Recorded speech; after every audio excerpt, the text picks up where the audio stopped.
support in helping make this event possible. Now we have a few housekeeping rules that we need to go over together. I want you to know and understand that this is a safe and supportive space.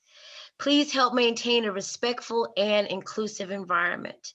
We are also asking that if you are not speaking, that you please keep yourself muted. I want you to remember to look cute because we are live on Facebook at this time. To communicate, please use the chat function in the Hoover to interact with other attendees. For questions for our panelists today, we are asking that you use the Q&A function in Hoover. If at any time during this session you should feel overwhelmed or you need to talk to someone during the session, we're asking that you please call 512-472-4357. Again, 512-472-4357. Simply press 1 and then 1 again for immediate emotional support. Between sessions, you can also visit our comfort suite where we provide a safe haven. You'll find the comfort suite in the community under the main navigation in Hoover. At the end of this session, there will be a link to the workshop evaluation in the chat. And this is really important. So we have your feedback for what we need to do and should increase on next year. I also need to let you know that we have some great conference merchandise, so be sure to check out our online store at ctaafsc.com/shop. And at this time, I'm going to go ahead and turn it over to Carl Hunter, who will be presenting our panelists on today. Thank you, Sister Holiday. My name is Carl Hunter, and I'll be your moderator this evening. First, I'd like to introduce our presenters this evening.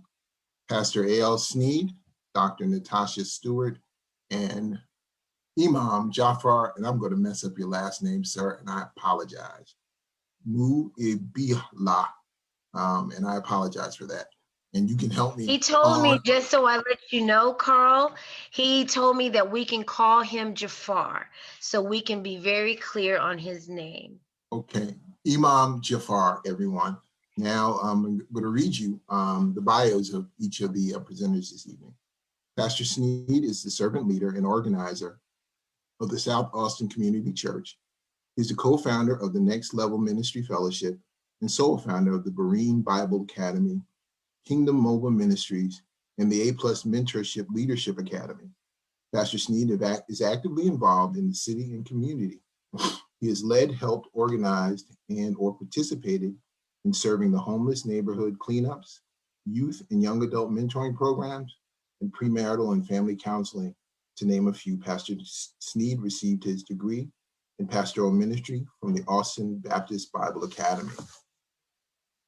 Dr. Natasha Stewart is director of the Center for Counseling and Behavioral Health at the Potter's House of Dallas.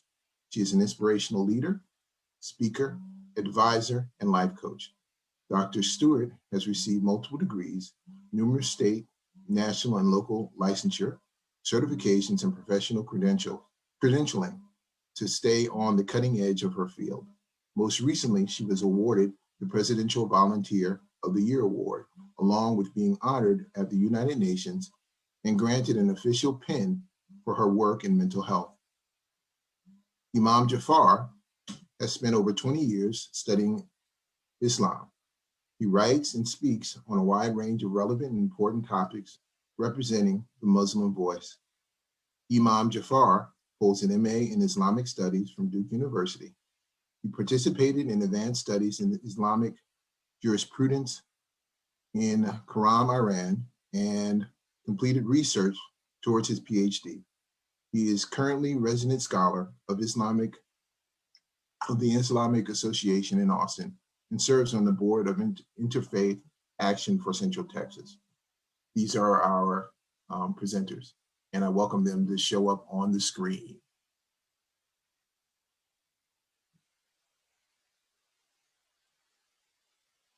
Good evening, folks. We're just gonna have a conversation this evening, and we're gonna talk about faith and mental health. in the faith community. The first question, and I'm going to point it at Dr. Natasha. How do the various faith communities, how does your faith community handle mental health?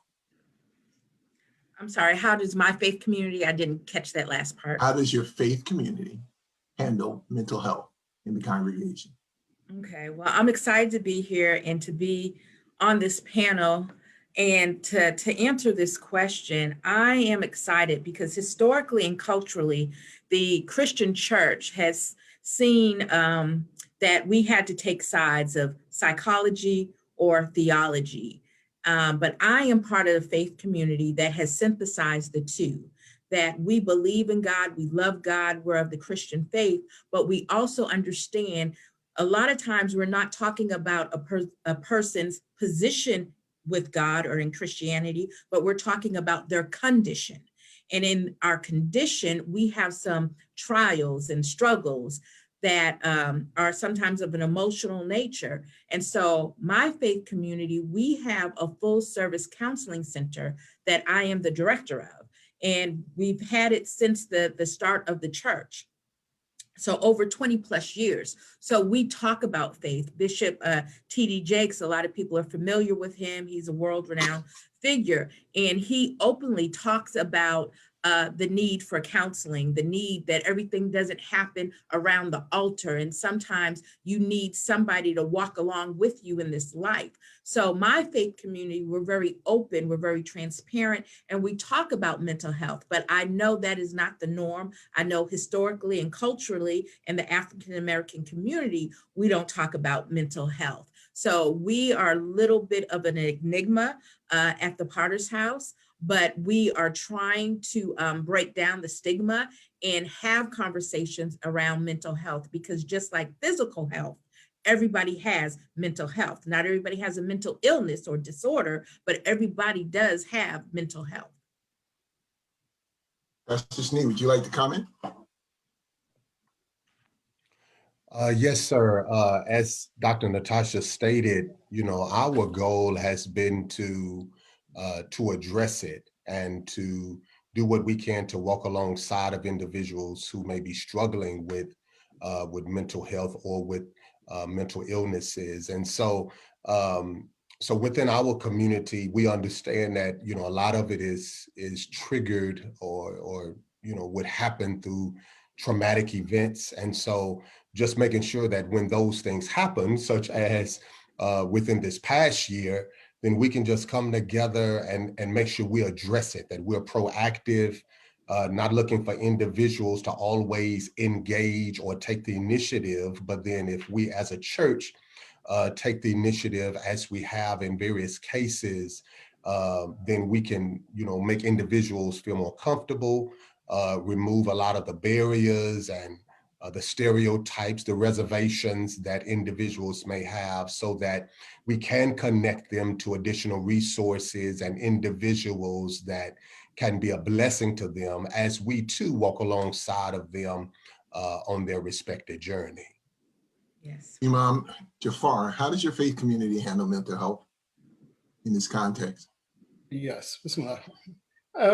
As Dr. Natasha, she mentioned that quite often in the African-American community, mental health has been a challenge as far as broaching it and approaching it. In our community, we have kind of an inspiration from the Quran itself, that folks who have just various levels and degrees of challenges within society. In fact, in the second chapter of the Quran, verse 282, it speaks about folks who are interacting in society. And some of those individuals who are interacting, they actually need help because they are classified in this verse as folks who are weak, who are feeble, or who are actually even challenged in processing things. So therefore, there needs to be someone overseeing them or helping them through those transactions of day-to-day life. And within our own community, fortunately, we have psychologists or psychiatrists.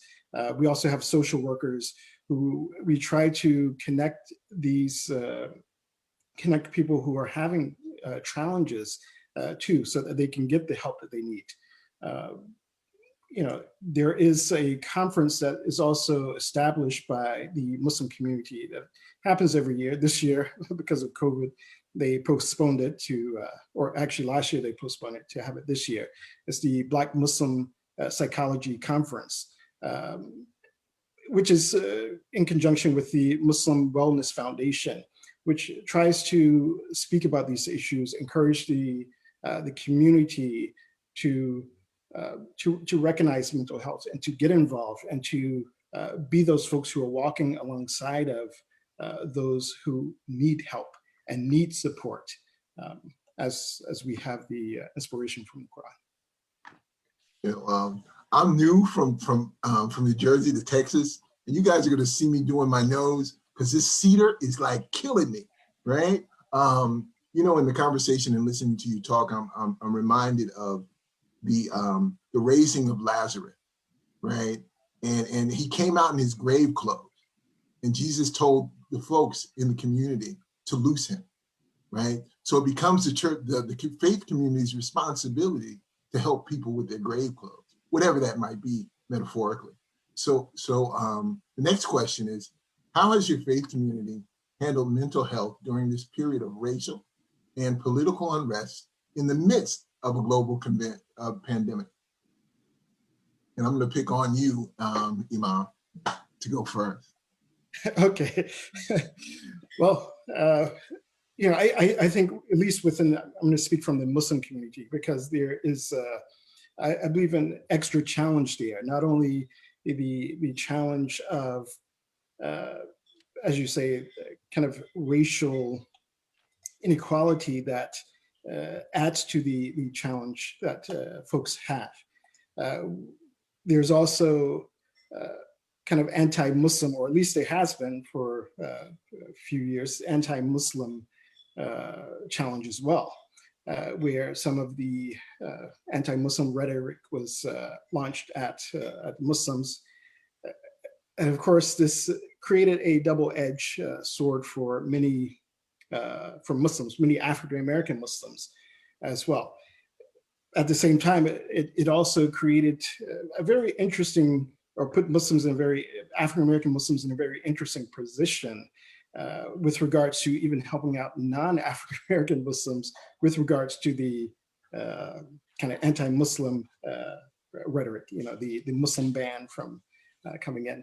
Because we have this history of, as you say, of dealing with racism, and dealing with racism does create a type of trauma.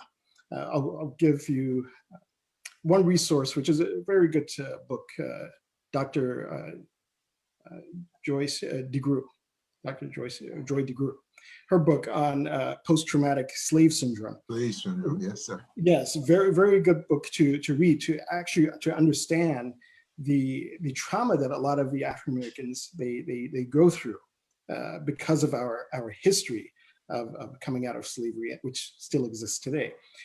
So how do we kind of deal with these challenges during this particular time? Not only the COVID, which again, a lot of African Americans, they face the medical apartheid.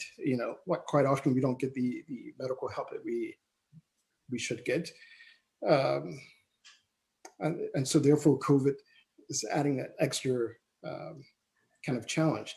So what we try to do as a Muslim community, one is to network with one another, make sure that we are calling, make sure that we're checking on one another. As Muslims as well, we do have this kind of extended kind of community as well. So actually, some of the immigrant Muslims who come in from Pakistan, from Iran, so that sometimes we call upon them as well with regards to medical issues. Of course, as I mentioned before, that the Black Muslim Psychology Conference and the Wellness Foundation, they also have a support group and a network for African Americans to log into. And it's not limited to Muslims. there are non-Muslims who also come. They participate in the conference along and also make use of the resources that are available. But mainly try to network. Mr. Sneed, what are your feelings about this? And I'm sorry, Carl, can you repeat the question so I'll make sure I'm answering appropriately? Sure. I appreciate it. How has your faith community handled mental health during this period of racial and political unrest in the midst of a pandemic? Oh, okay. Man, well, you know, obviously, you know, it has been very challenging. I mean, to deal with any of those items that you mentioned by itself would be quite a bit to handle. But then, as you stated, you know, and just recently, obviously in 2020, dealing with, you know, the civic and social unrest, dealing with, you know, the political climate, the racial injustices that many have, you know, experienced for years, but it was obviously heightened and highlighted in this past year, even more so. And then on top of all of that have taken place, and you throw in the pandemic, which had such major effects and impact on individuals, families, and, you know, your income, so many different insecurities that took place, whether financial insecurities or even food insecurities. And so being able to discover what those ministerial needs were and are, and then minister to that area, supporting individuals in that area. God was very clear to me in March of last year as I was prepping for what we would do as a church and as a ministry. He shared with me that this pandemic is not an epidemic, it's a pandemic, which basically, again, we can't address it locally, we have to address it globally. And so in the midst of all of that, you know, locally, we begin to network and to partner.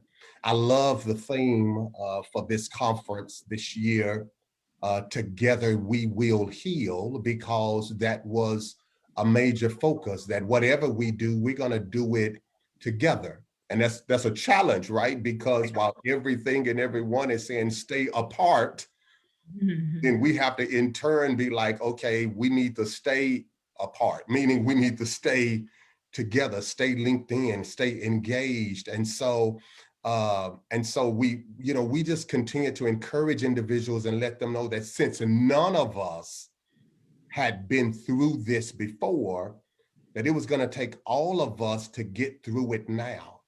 And so again, just being able to grow and to glean from one another, speaking even in reference to, you know, when we talk about mental health, individuals who were what I'll call subject matter experts that can speak to how do you navigate through such levels of trauma and traumatic events.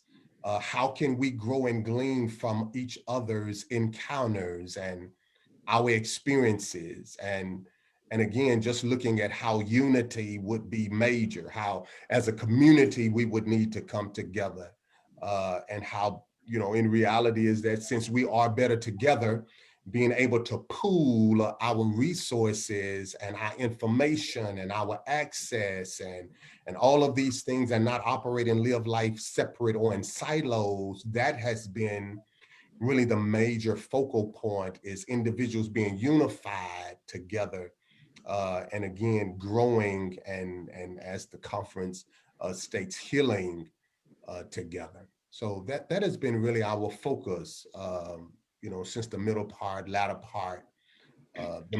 of this past year. Dr. Stewart, I'm gonna go off topic for a second, right?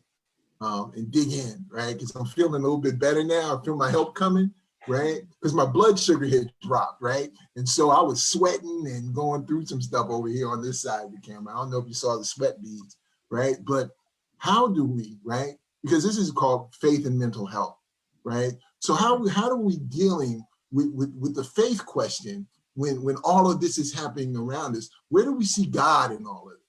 So yeah. I'm gonna go Now he might comes as to well the have a therapist. conversation, He doesn't right? address that to the pastor, but as a therapist, let me try to see if I can answer this a little bit, and then I'm going to call on the Right Reverend Sneed to back me up. But that is the question, because in our humanity, we are asking, where is God in all of this? With everything that we face, we have collectively experienced a trauma during this pandemic.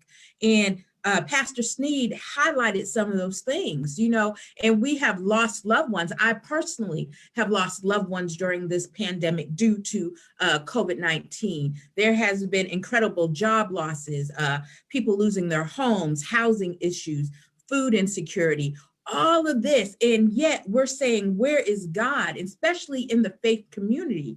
Because we have served God, we have loved God, we have believed God. And, we thought, 2020 was going to be double.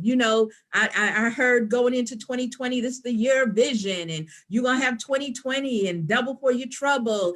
And it looks like trouble double. So where is God in all of this? And once again, we have to go back in the Christian faith community to the Bible, and that suffering is not new. This is not a new concept. And when we look at historically, God has always been with us. And sometimes in the darkest periods, that's where he's closest. And for me personally, when I was struggling with this pandemic and losing loved ones and feeling anxious and feeling sad and being isolated, I had to say, God, where are you? This doesn't look like a loving father. And he said, I'm in the same place where they crucified my son. And he said, in that darkest moment where Jesus was on the cross and he cried out, why have you forsaken me? He said, this is why he came, is to die.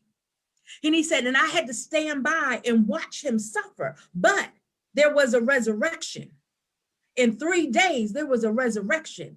And that's the word that I got in my spirit, that we are suffering right now. But if we could hold on and stand together, there is a resurrection. And I think this collective moment in history has forced us to slow down, to stop, and to rediscover God, and to honor who he is, not who we want him to be, but who he is. And that's a difference. When you discover who God is, that this is something that we're all helpless in and powerless against. And unless we come back to whoever your faith is in, unless you come back and acknowledge that and say, but for God, but for the grace of God, we're not going to make it through this.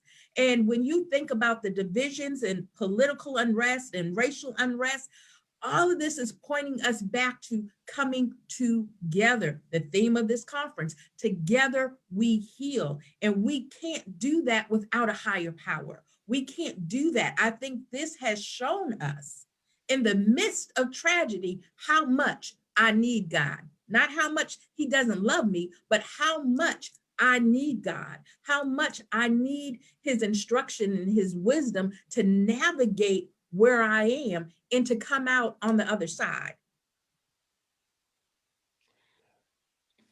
Well, You're a pin drop on this side. All right, go on.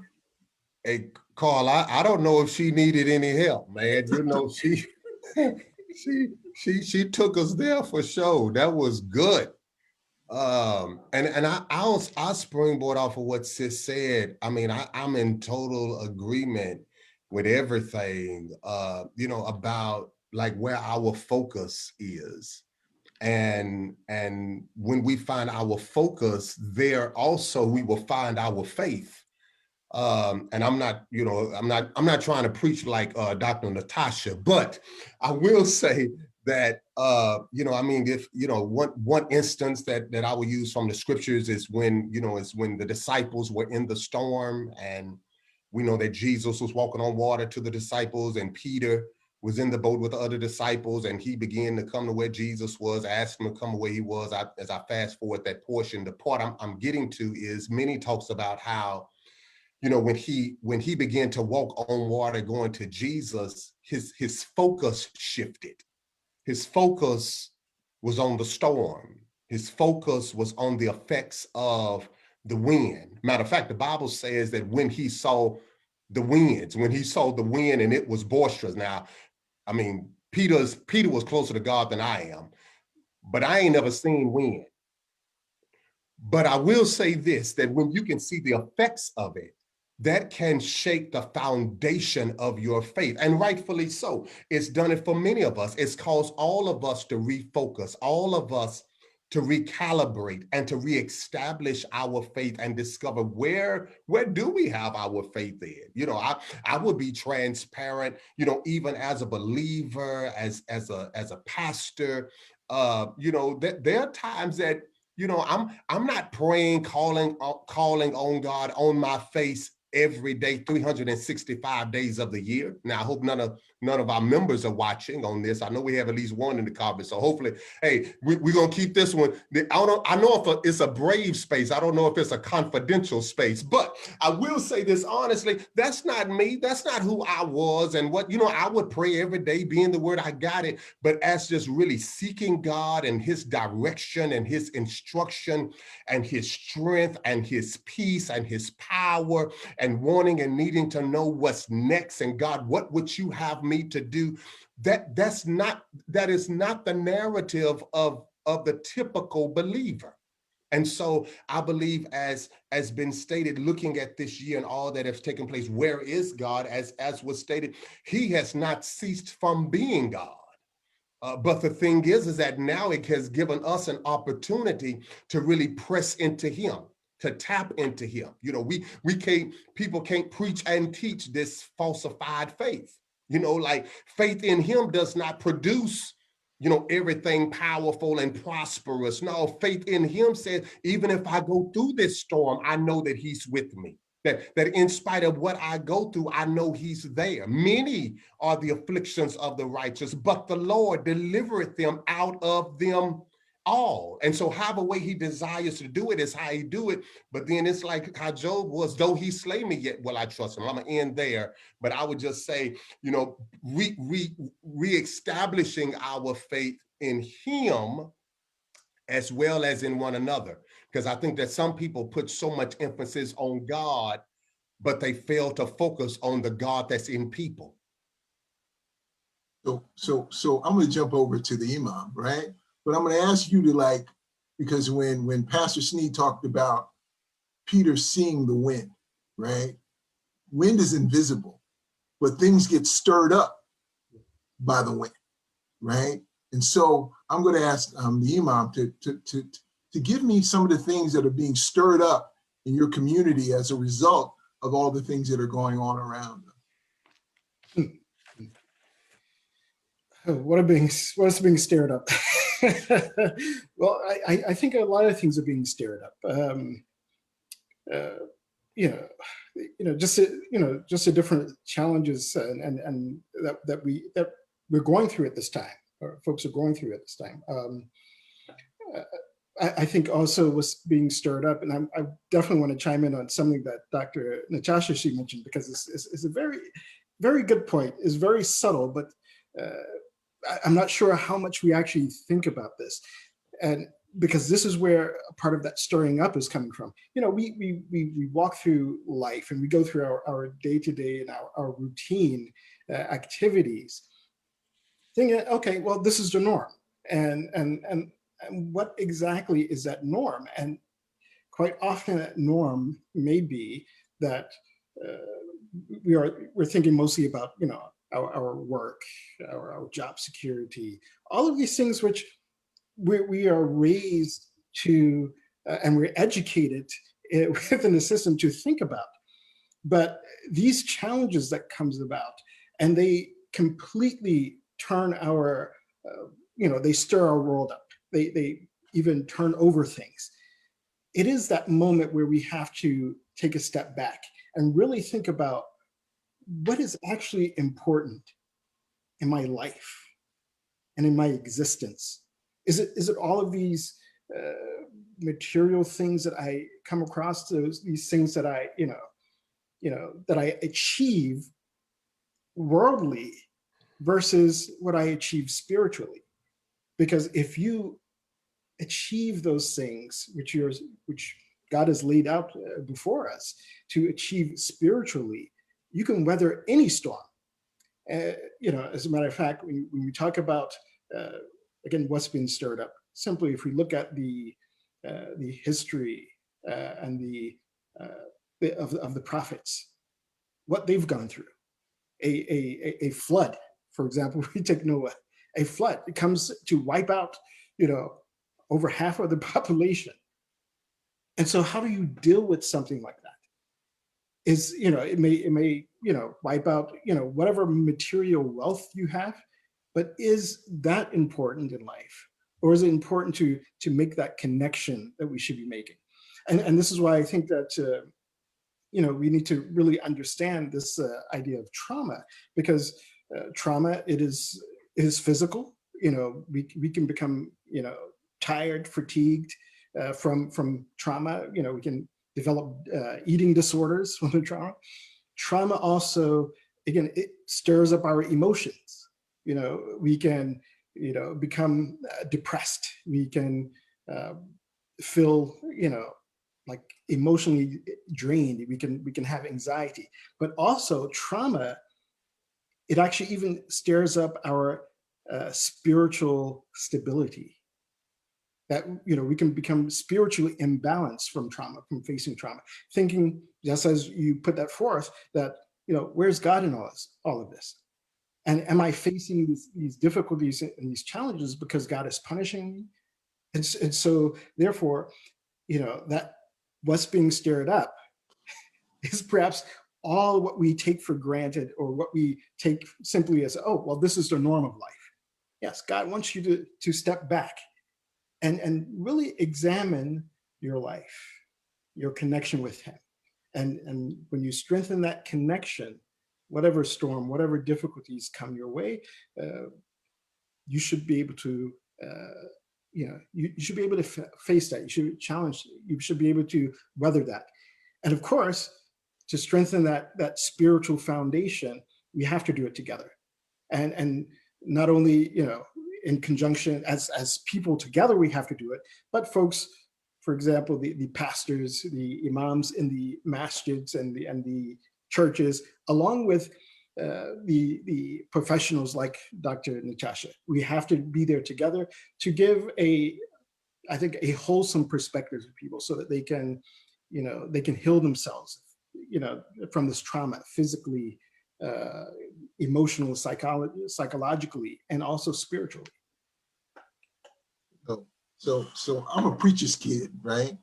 Right, and my kids are preacher's kids, right? And so, right, as servant leaders, and I know there's some servant leaders in the, I was going to say congregation, but the people who are listening, right? How do we, right? And I'm also a person in sustained recovery from substance use disorder, right? And I had to realize, where do the preachers go, right? Because we're holding, like, not only everybody else down, but who's holding us down, right? Through this period, or any given period, because the preacher's life is tough, right? Right. So how are each of you and your families? Because I always wanted my dad to be around, but he was always taking care of everybody else, right? And so how do we, during this period, take care of ourselves and take care of our families? And what do we do? Because we got to have a circle around us as well. So I'm going to go back to you, Imam. I'll let you start. Yes, this is a very important topic. Self-care is, I think, one of the most important topics that, or things that we need to have in our life. I'll try to make this one short. One of the advices that we have from one of the saints, he's actually, if you want to put it that way, preacher style, he's the grandson of the Prophet Muhammad sallallahu alaihi wasallam. He says that, you should divide your time into 4 periods. Whether you're dividing your day into these 4 categories, or you're dividing your week, but you should have, 4 things that is, your focus for your week, for your life, in order to have this self-care. One is to worship. Find time to worship. Find time to pray to God, to connect yourself with God. The second part of your time is divided into work. Yeah, you have to work, you have to, make your livelihood is something that's very important. The third part of your time should be focused on spending your time with family and with your brothers and sisters, in faith or in creation. Have that time where you're spending with them. And then your fourth time should be your time for yourself, where you time to play, time to relax, time to de-stress. It's your time. It's not your time where you're spending with family or friends, not your time of work, not your time of worship, just simply your time doing something that you enjoy doing. And so if we divide our time into these four categories, then we will find that balance in life, or how to move forward. And so, Dr. Natasha, indeed. What's that? it's on you. It's on me. Okay. And this is a pivotal question, because what happens to the sheep when the shepherd is hurting? And so when we are looking at the coverings of the people, the pastor or your faith leader, what happens when they don't do self-care? I think as the sheep, we need to encourage our leadership to take care of themselves. And burnout is not a sign of success. Burnout is a sign of mismanagement. And so when anybody burns out, that's not a time to applaud and say they're the most faithful and they're this. It says they're not managing their time right. And I love what Brother Jafar says about those four quadrants, that you should have those 4 times. And however you manage that, you have to have self-care. When you take care of yourself, you're the foundation. So if you're the foundation, everything is built on you. And if you fall apart, everything that you're attached to is going to fall apart. So self-care is not selfishness.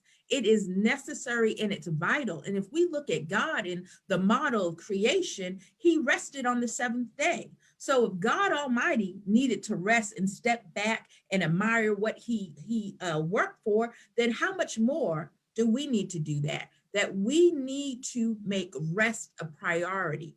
Rest is not a reward, okay? Rest is something that we need daily. And you need to rest your mind. And I also encourage people, sometimes you need to take a break from social media. You need to turn off the news, because you keep taking all this stuff in and you're re-traumatizing. So either you're hypersensitive or you're desensitized.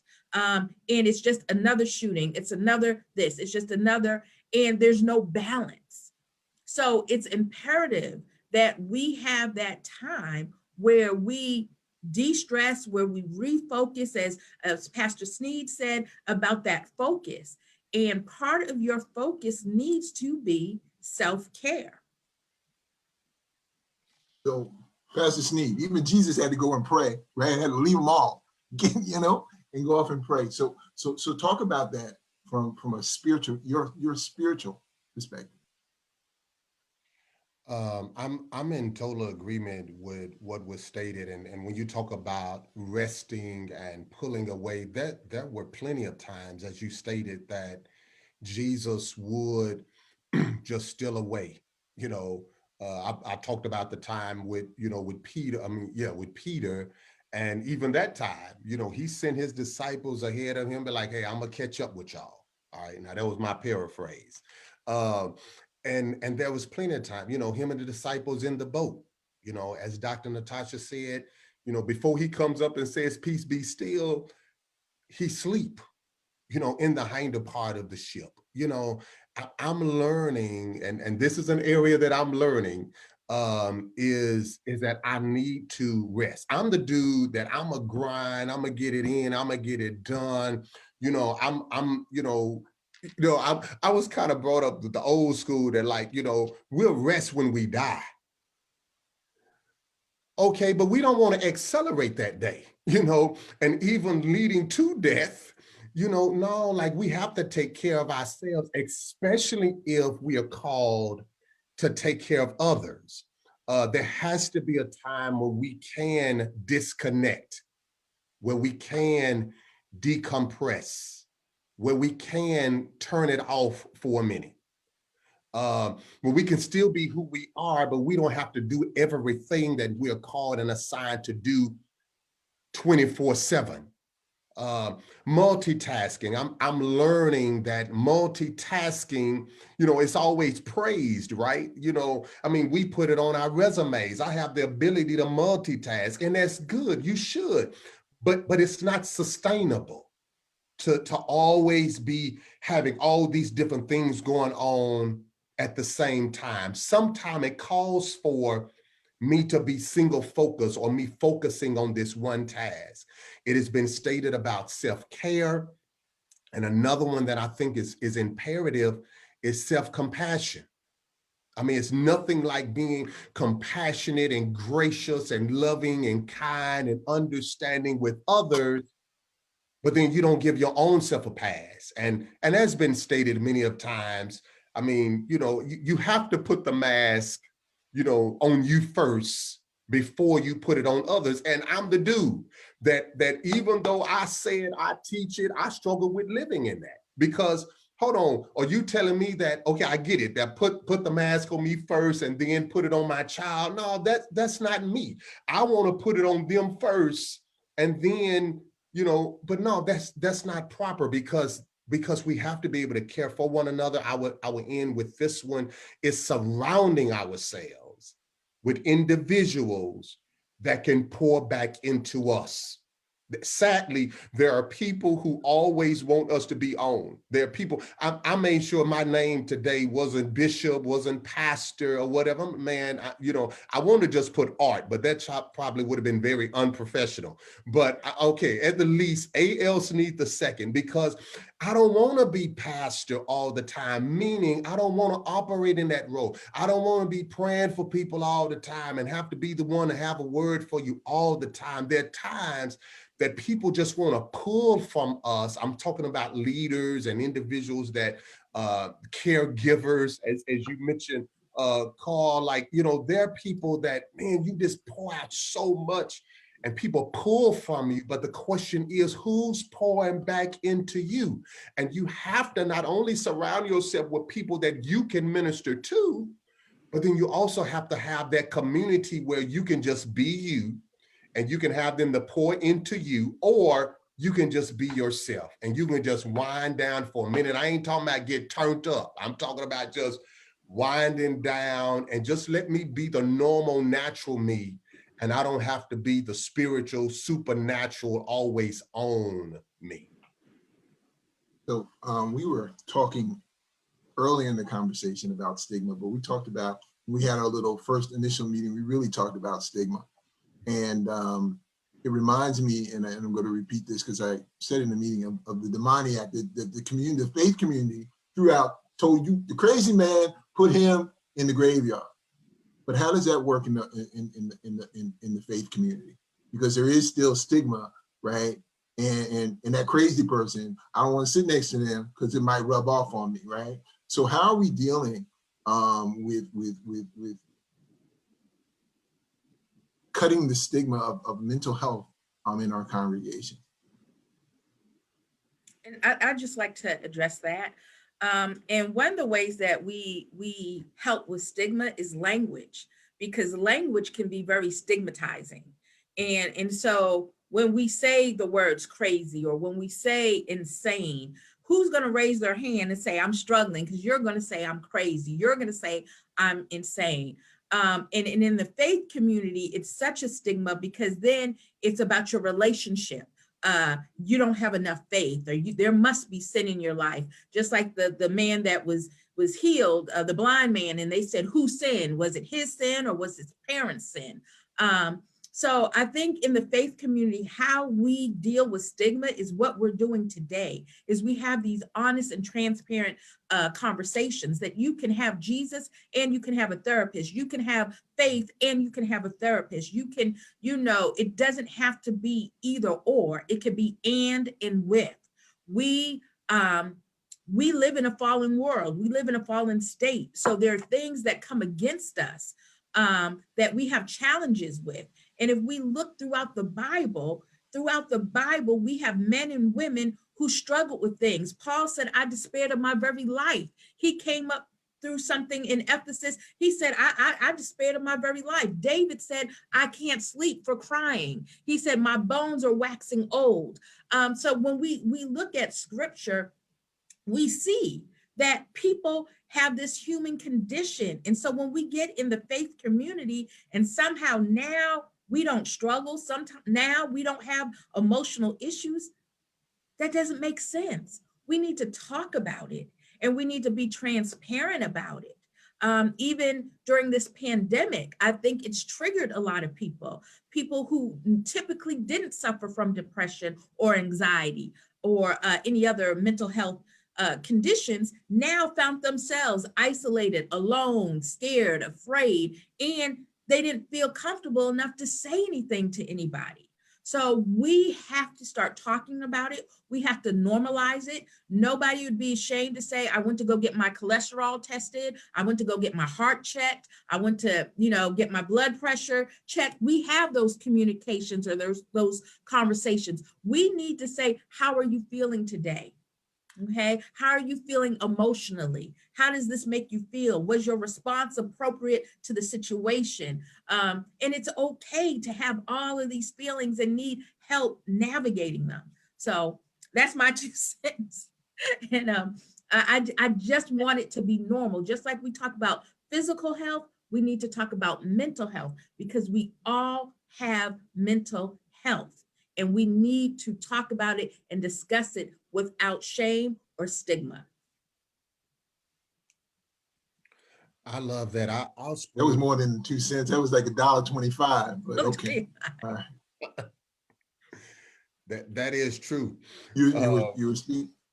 Oh, so I was going to say in the springboard off of that is that, yes, we have to become, and I'm speaking about,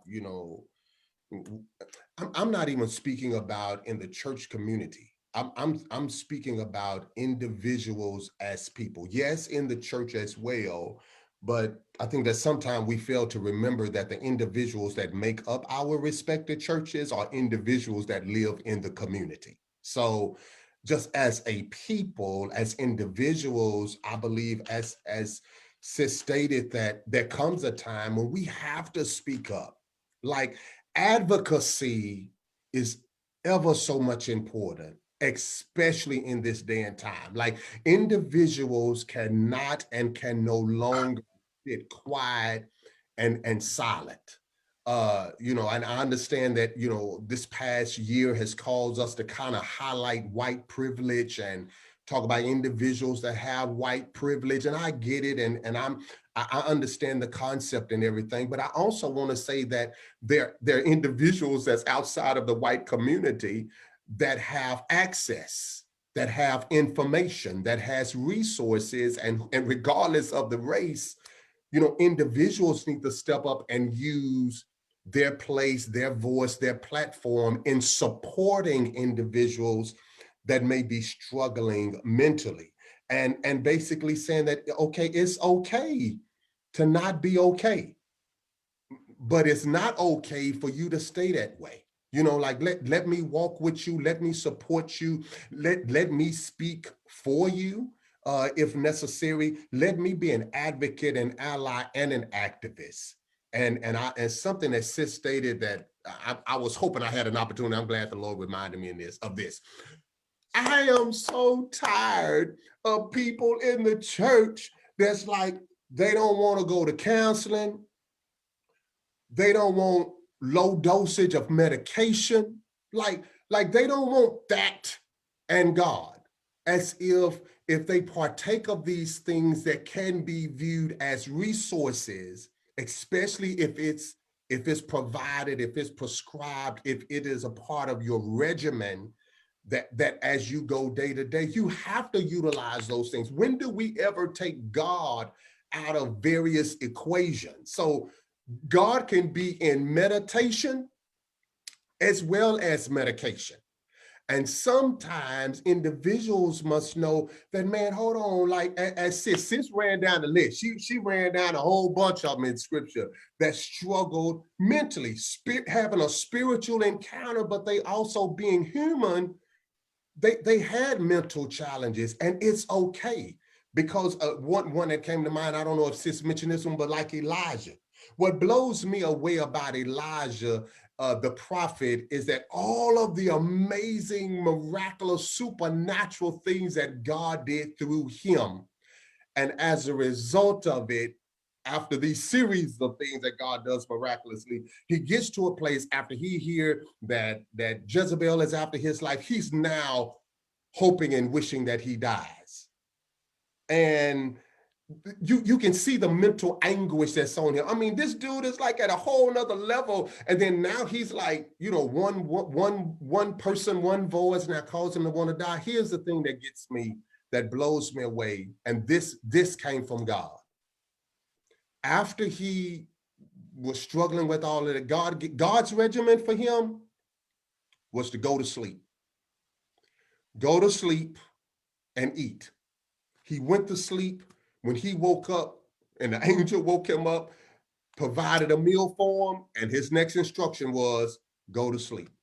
Sometimes I think we miss the natural aspect where God is in the natural and we're waiting for something major to happen. But I'll just share with that. Just, man, sometimes we just got to rest and sleep and look at how we can have a natural experience and God can still be in the midst of it. So there is a question from those who are from our onlookers. This one is to the Imam. What is the title of the Muslim conference that you mentioned earlier? Okay, the title of the Muslim conference is well, they have different themes. So, for example, they had a theme on love, on self-care as well. But if you could just Google Black Muslim Psychology.org, or yeah, that's the website actually, blackmuslimpsychology.org. And so the conference is every year with various themes, and you can find it from there. So blackmuslimpsychology.org, or just Google Black Muslim Psychology. Thank you very much. And I know we'll take questions as you put them in the chat, and they'll shoot them to me. We're going to keep the conversation going.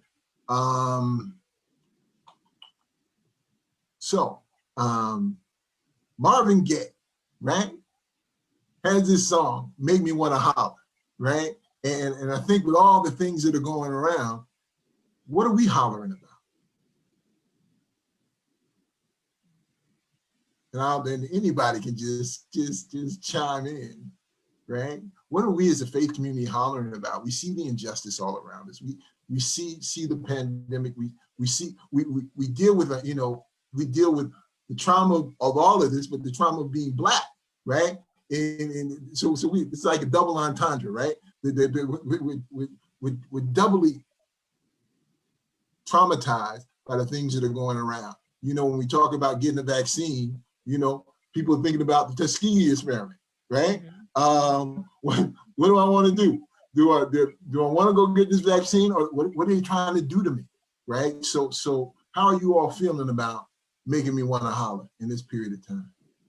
Well, yeah, I just want to chime in. I think, yes, definitely we are hollering about a lot of things.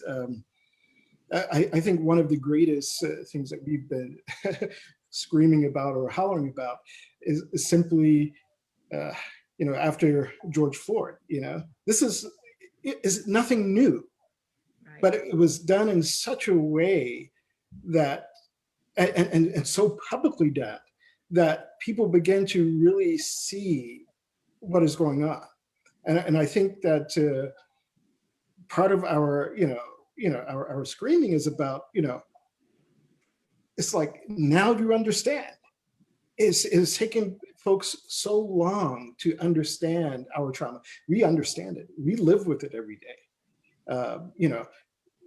Every generation after us also lives with that. And now folks are coming into to understand it. So I think on one hand, we're screaming about, that, finally, some people are understanding, number one. Number two, I think that the question may be on our minds, at least some of the folks I've been in contact with, is that how long will this actually be sustained, this awareness be sustained? Because, at times people become aware of it, and then it fades away. And so is this simply another cycle of awareness, and then afterwards unawareness, or no one's giving importance to it while the trauma is still happening? So that's why I think that these type of conferences where we are together, as a community, as a people, no matter what our faith may be, our positions may be, our professions may be, that this is something that we need to be relying on one another and helping one another to move forward and to raise awareness about our community, about our trauma, again, as you said, the Tuskegee Institute experiment, what happened there, or even like how Black Wall Street was destroyed. And some people, when you tell them about Black Wall Street, they have no clue that how Blacks had, we had created an economic basis for ourselves, but it was destroyed. Literally, bombs were dropped on, our neighborhood, to destroy our economic basis. And so now we're in a position to try to build that back up. And how do we do that? And we have to rely on one another as a community in order to do that. All right. I was having a conversation in a Bible study with a group of where I can yell pericope in Bible study and everybody knows what I'm talking about, right? And we talked about that white people today are understanding what it is to be Black, right? Because the loss of jobs, automatically you fired and you don't need to come back. That's something that we've experienced, right? All of a sudden your job, you're the last one hired, the first one fired, right? All of a sudden and we see them running up to the White House with guns and whatever, right? And we see that they're feeling some of the trauma that we felt historically, right? So I want somebody to comment on that. The white folks are feeling a little bit what it is to be Black. They ain't never going to understand it totally, but they understand that some of the social things that have happened to us are happening to them now, and they don't feel too good. And let me say this, because I have a slight different take on that. Okay. Because the people storming the Capitol, they were storming the Capitol because they didn't get their way. They didn't storm the Capitol because they've been oppressed. They didn't storm the Capitol because they had not had the right to vote. They didn't storm the Capitol because their families were taken and separated and divided and lynched and raped and murdered. They weren't storming the Capitol because they have been denied access to health coverage and care and equal opportunity. They didn't storm the Capitol for that. They stormed the Capitol because they did not get what they wanted. It's a big difference. And so I don't think they were feeling what we are feeling. I think they were feeling their white privilege. I think they were feeling they were trying to keep control of the systematic racism that has been in this country for 400 years. So I didn't got a little. Well, that's all right. We're having a conversation. They weren't. It cannot be compared to the African American struggle, or not just African American, any non-white struggle in this country. And so they stormed the Capitol simply because white privilege was not being honored. That's why they stormed the Capitol, because they felt they had the right to do that. If that had been people of color, the results would have been totally different. We see from peaceful movements, peaceful marches, the death toll, not of people that were protecting us, but people that were marching. So it's apples and oranges. And so I don't know if America is feeling really what it is to be Black. They're feeling what it is to be violated. They're feeling what it is to be unsafe, but they're not feeling what it is to be Black in America. I'm glad I started something. Go on and talk, right? I like starting stuff, right? Fire starter. I see you just rocking, Art. So come on, talk, man. Man, I was trying to process what I was gonna say. So Dr. Natasha had, she's in the vein with that, because I'm like, yeah, I don't know if they have experience. I know they haven't experienced what it is to be Black, or even the Black narrative.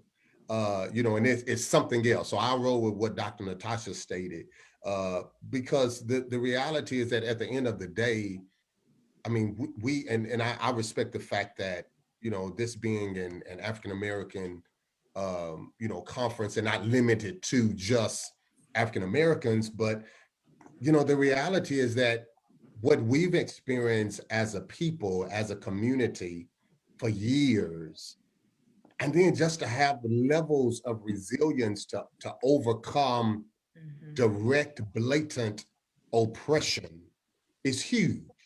And again, we're talking about laws being established to prevent, a race from having access.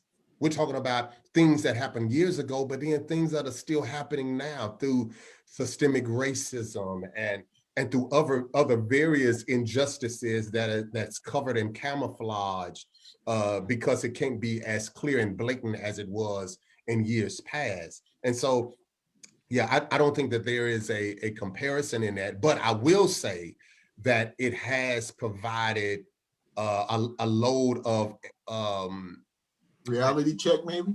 exactly.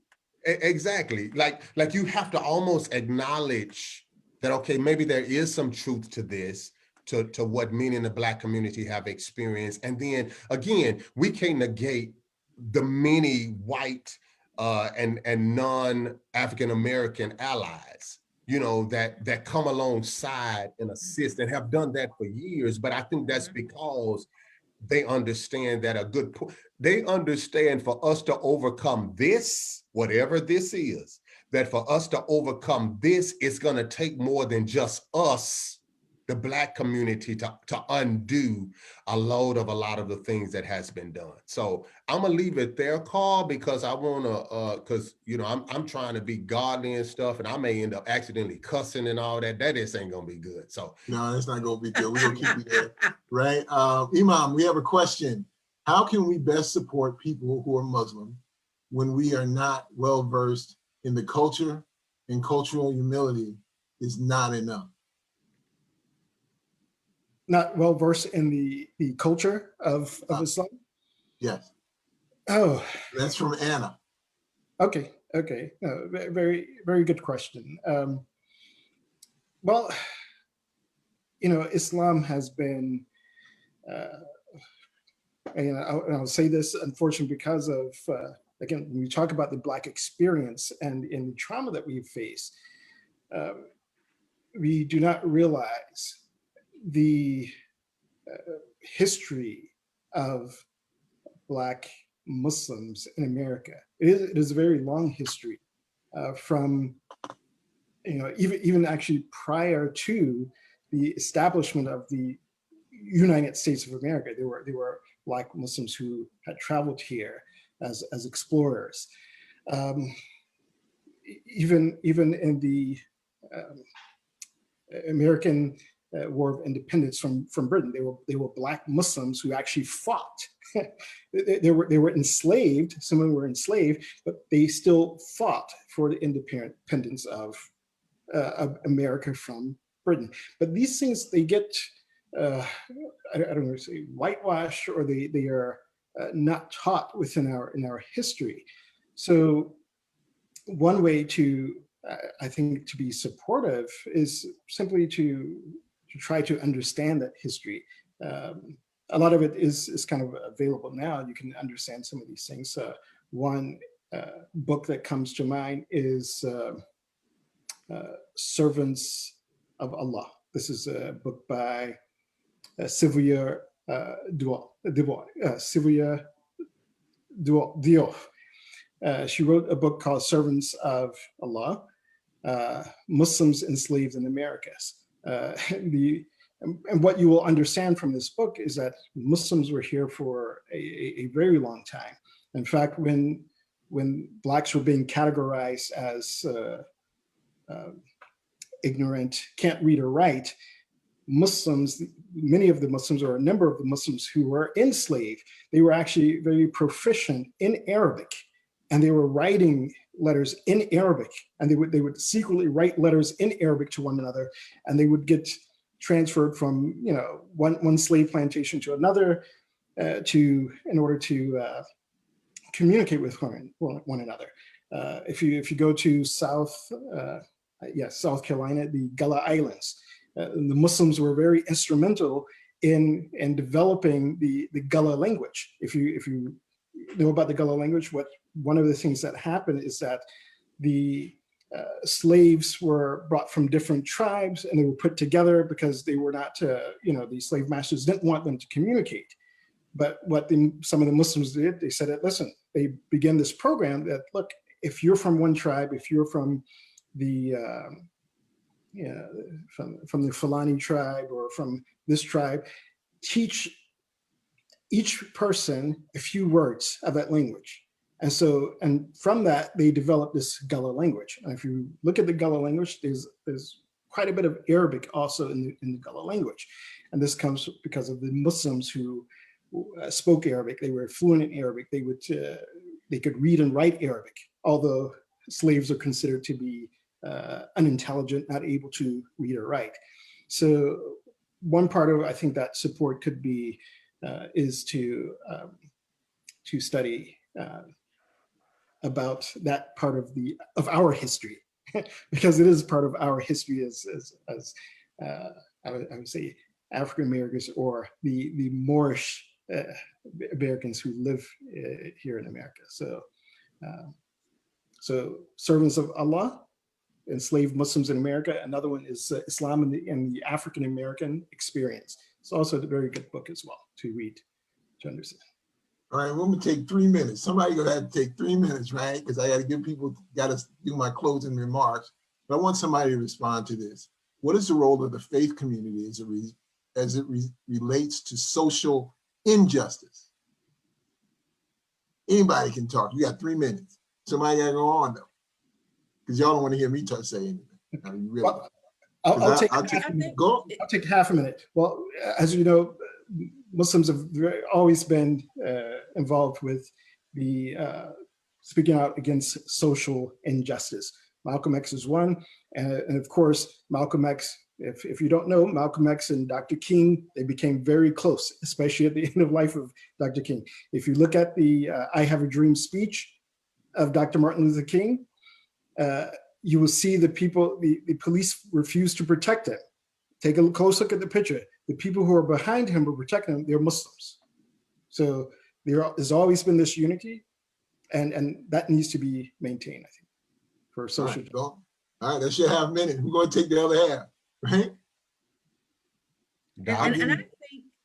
I'll take 30 seconds so you can have the remaining.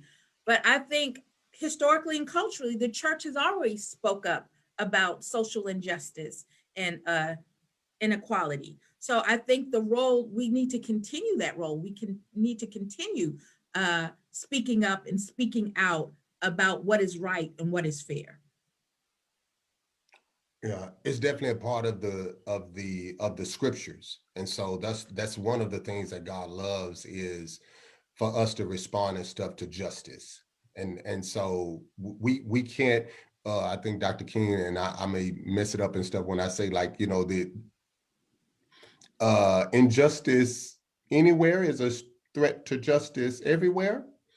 So we can't sit we as a Christian community can't sit by and let things happen and stuff and not speak to it and not address it. And if that's happening, then that's a problem. But I'm sure, and I know that there are people all over in the Christian community, and as as Brother Jafar said, you know, just in the Black community that has and will continue to speak and stand against such levels of injustices. Wow, yo, I had fun, right? Thank you guys for coming. I'd like to thank Pastor Sneed, Dr. Stewart, and Imam Jafar for sharing their knowledge and insight with us. And many thanks to all of you for joining us. Please take a few minutes to complete the workshop survey. It helps us to see how we're doing, and go to that link in chat. Again, I thank you all for your participation, your candidness, y'all preaching. I would have passed around the plate if I could have done it, right? So we can fund next year's event and have another discussion like this, right? And thank you all for coming. And all of you have a great night on purpose. Thank you. You too. Thank Have a great day. Now I'm going to go do some self-care. All right.